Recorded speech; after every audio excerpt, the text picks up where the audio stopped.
आतंकियों तक पूरी जानकारी पहुंचाई थी। हेडली की जानकारी के आधार पर ही साजिश रचकर कसाब और उसके साथियों ने मुंबई पर हमला किया था।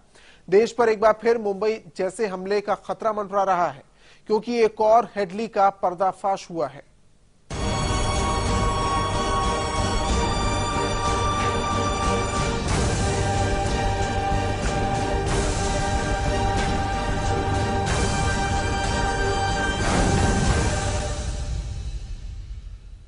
मुंबई हमले की तर्ज पर देश पर एक और हमले की तैयारी की जा रही है और इस बार की साजिश करने वाला कोई और नहीं बल्कि वही पाकिस्तान है, जिसने कसाब की मदद से 26 नवंबर 2008 को मुंबई हमले को अंजाम दिया था।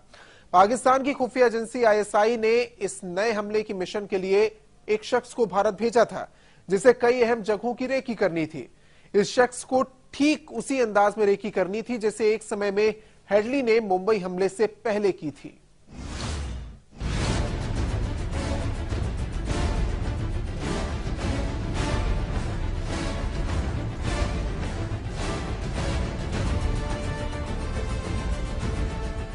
छब्बीस नवंबर 2008 का मुंबई हमला। समंदर के जरिए मुंबई में दाखिल होने के बाद इन आतंकियों ने देश की आर्थिक राजधानी मुंबई को 72 घंटे तक बंधक बनाकर रखा था।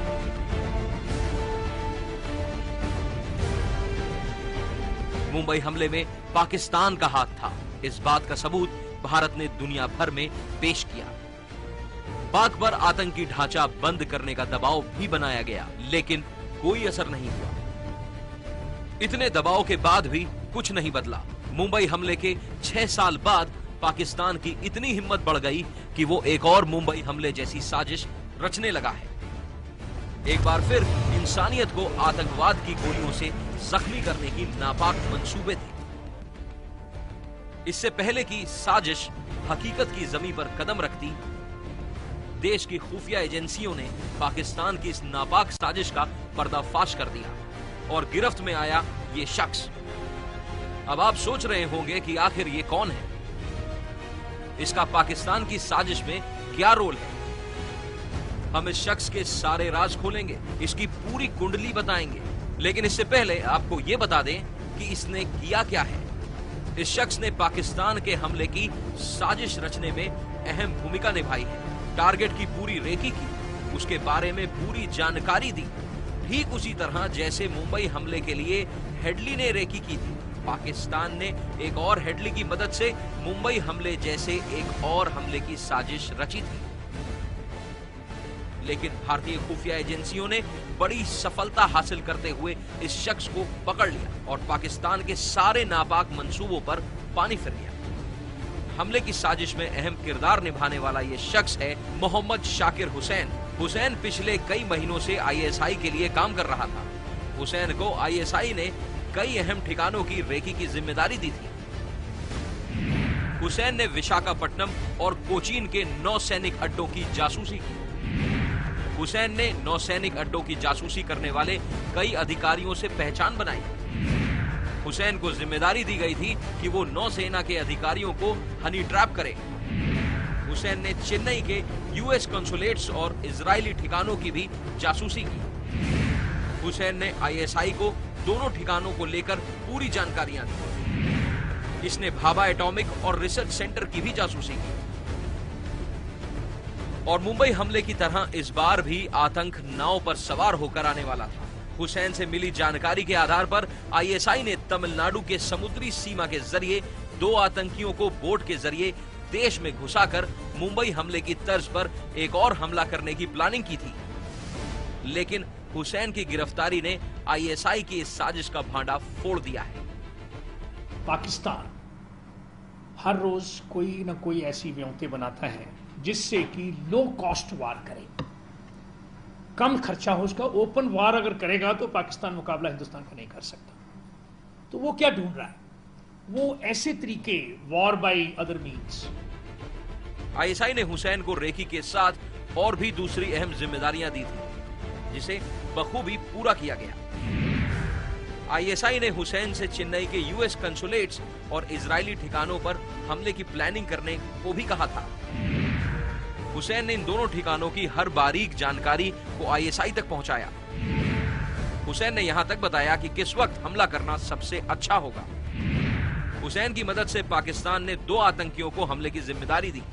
भारत पर हमले की तैयारी में जुटा मोहम्मद शाकिर हुसैन तब तक देश की खुफिया एजेंसियों की निगाह में आ चुका था और हुसैन को पकड़ने में अहम भूमिका निभाई उन फोन कॉल्स ने जो हुसैन के पास मॉरिशस, पाकिस्तान और श्रीलंका से लगातार आ रही थी।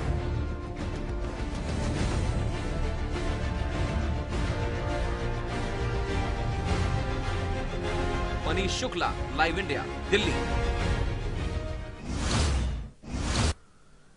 मोहम्मद शाकिर नाम का यह शख्स श्रीलंका का निवासी है जिसे तमिलनाडु पुलिस ने अप्रैल में पकड़ा था। इसके पकड़े जाने के बाद यह खुलासा हुआ कि पाकिस्तान तमिलनाडु के अमेरिकी और इजरायली ठिकानों पर हमला करने की साजिश रच रहा है और इस हमले की साजिश रचने का काम कोलंबो के पाक हाई कमीशन के 2 अधिकारियों को सौंपा गया। इस साजिश को रचने के लिए आईएसआई के एजेंट खास तरीके के कोड का इस्तेमाल करते थे। मुंबई हमले की तर्ज पर एक और हमले का प्लान, 2 आतंकियों को भेजने की तैयारी, निशाने पर चेन्नई के ठिकाने।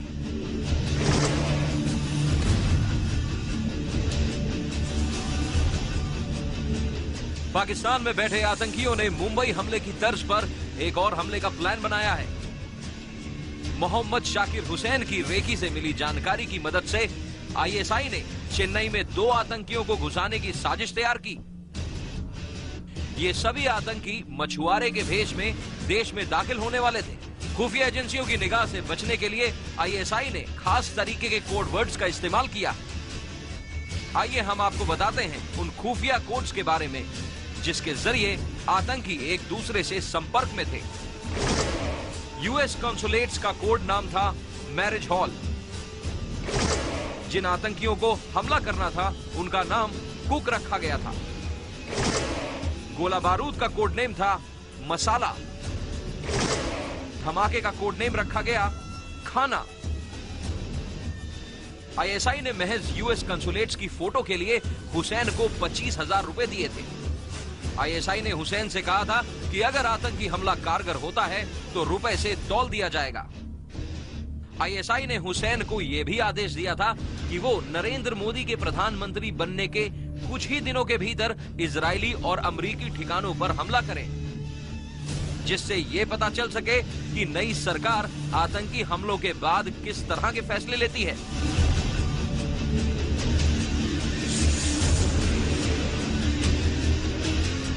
श्रीलंकाई मछुआरों के जरिए देश की जासूसी कराई जाती है।